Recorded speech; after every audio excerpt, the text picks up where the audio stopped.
Space Angels of Creation, the Qrath focus on having high-value units with high health and high population cost. They are the premier quality over quantity faction.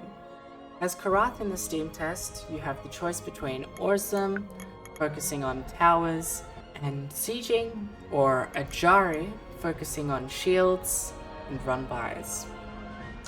Regardless of the Immortal, however, the tech tree always stays the same. So let's quickly go through the Qrath tech tree. Okay, so the first part of the Qrathi tech tree is to start with the Legion Hall, your basic production structure. This is the start of unlocking everything else. Okay, upon finishing, your Legion Hall is going to have the ability to train a tier 1 melee unit. So for most Qrath, that is going to be Sapari, but for Awesome, that's a different Vanguard unit.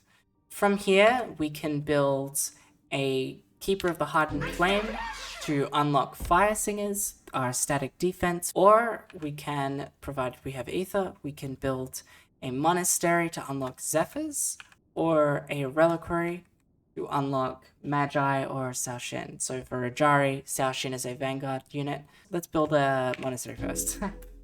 Right, so with the Keeper of the Hardened Flame, we are now able to build Fire Singers. Alright, so upon the Monastery finishing, we have the ability to train Zephyr. Right, so if we make a Zephyr, Fire Singer has begun their vigil. You can take a look. While this is building, we can also place down a Reliquary, which will unlock our support unit.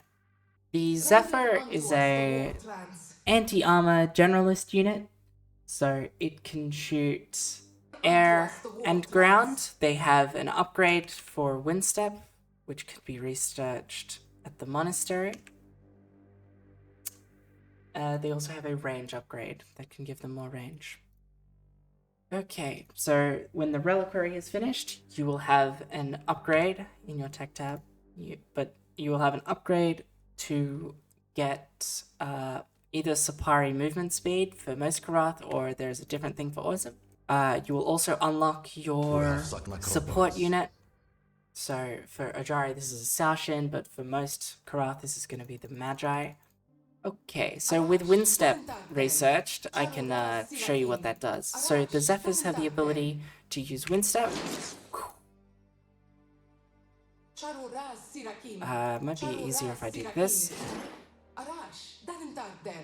It's supposed to cost shields. Wait a minute.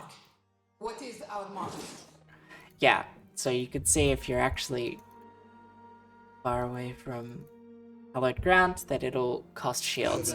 The only thing is that if you do this on hallowed ground, so when you do it on hallowed ground, it doesn't cost any shields and the cost is decreased. Which maybe I should explain hallowed ground, by the way.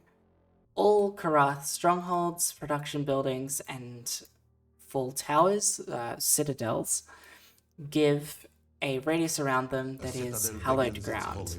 Hallowed ground gives a bunch of passive bonuses to Qrath units. I think namely increased shield regeneration, although that could be different per immortal.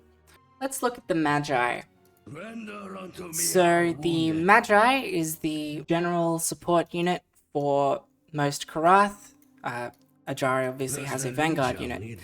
The Magi, it heals the units around it at a cost of its mana. It also has a deploy ability.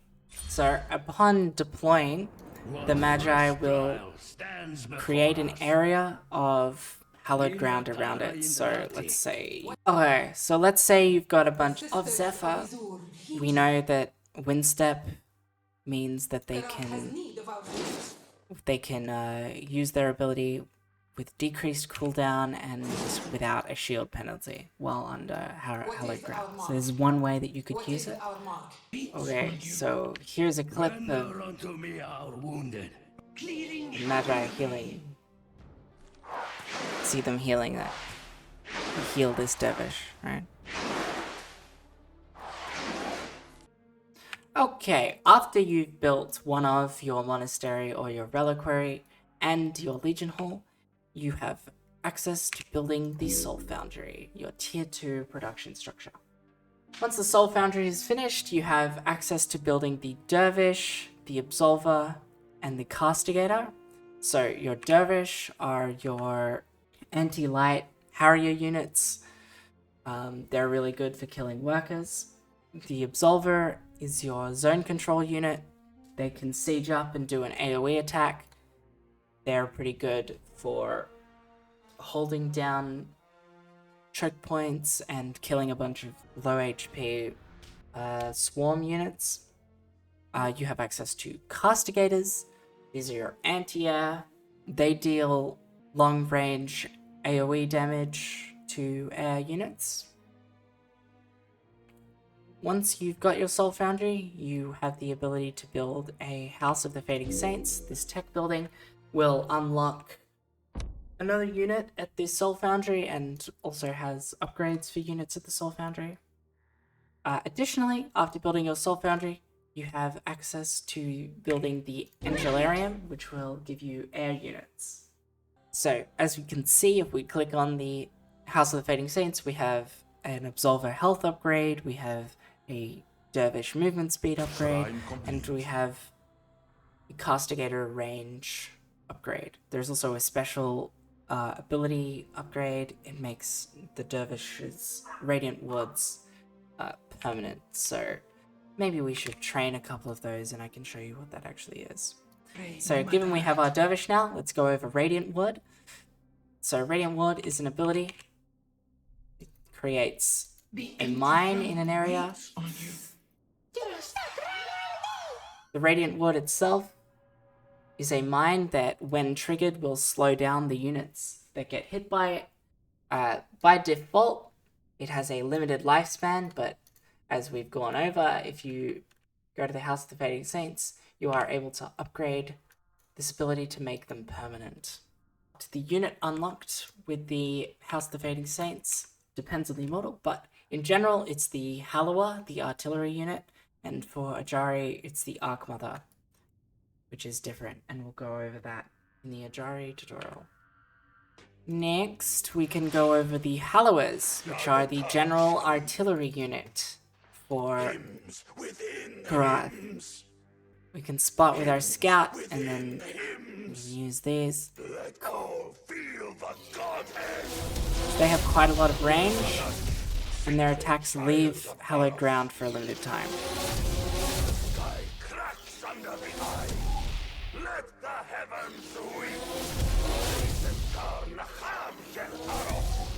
They are quite slow. They have low acceleration. When your Angelarium finishes, you have access to the Warden for most Qrath, or the Scepter if you're awesome, and the Sentinel. So the Sentinel is going to be your air-to-air anti-air. They focus on killing air units, but they cannot shoot down, only shoot up. They have an ability that allows them to deploy and absorb projectiles at the cost of shields. So let's go over here and I can show you the abilities of the Absolver and the Sentinel respectively. So you can deploy both of them, rather coincidentally. When you deploy an Absolver, it changes their ability, their attack. They start to attack in an area of effect. And the Sentinel ability is to absorb projectiles. So you can see this line every time the other construct is shooting. That's casting shields on the Sentinel, and it's dealing no damage to the Absolver itself.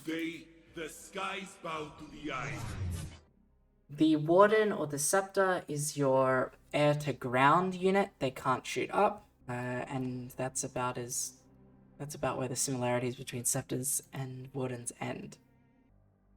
Okay, let's go over the Warden real quick. I have a Sentinel here to help us. The Warden is an air-to-ground skirmisher unit with heavy armor, and it's pretty fast, right? Our frontier How fast stronghold is is complete. It's pretty fast. What threatens our sacred work? Its special thing that it has is every 5th attack by default. Every 5th attack deals a large amount of damage, so they have an empowered attack. Embody the will of Aros. In the Bearer of the Crown, they have an upgrade that allows them to use their empowered attack more often. So with the upgrade, it changes from every 5th to every 3rd attack. And that's the Warden!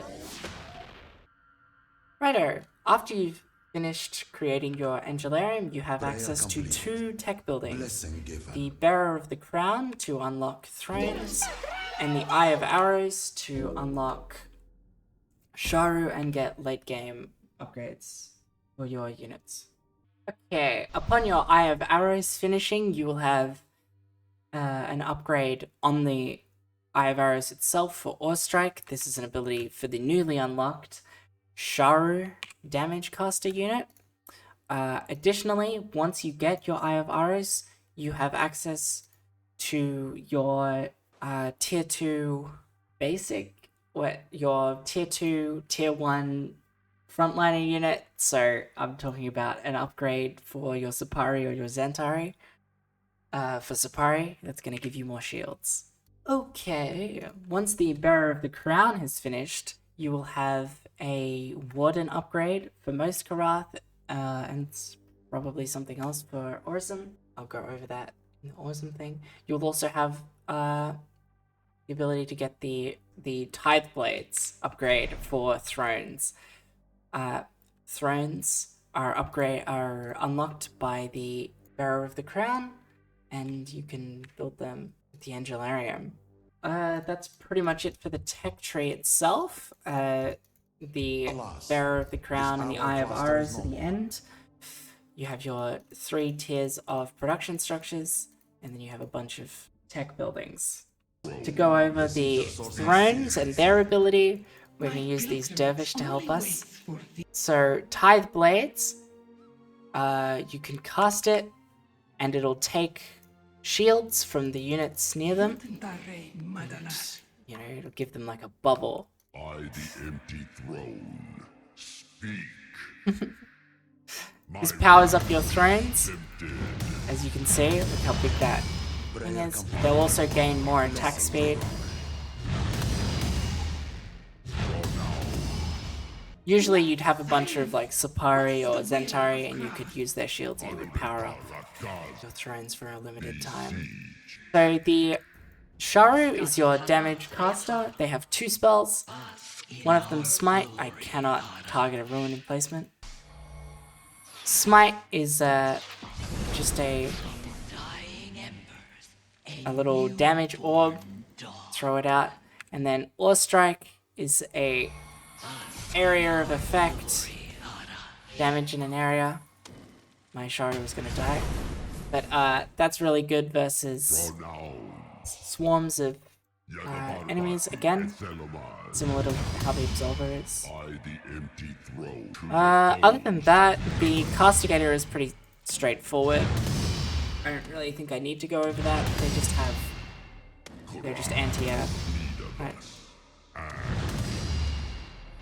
But yeah, that's pretty much the Qrath tech tree. We can get into the specifics of Vanguard units in the Immortal specific tutorials.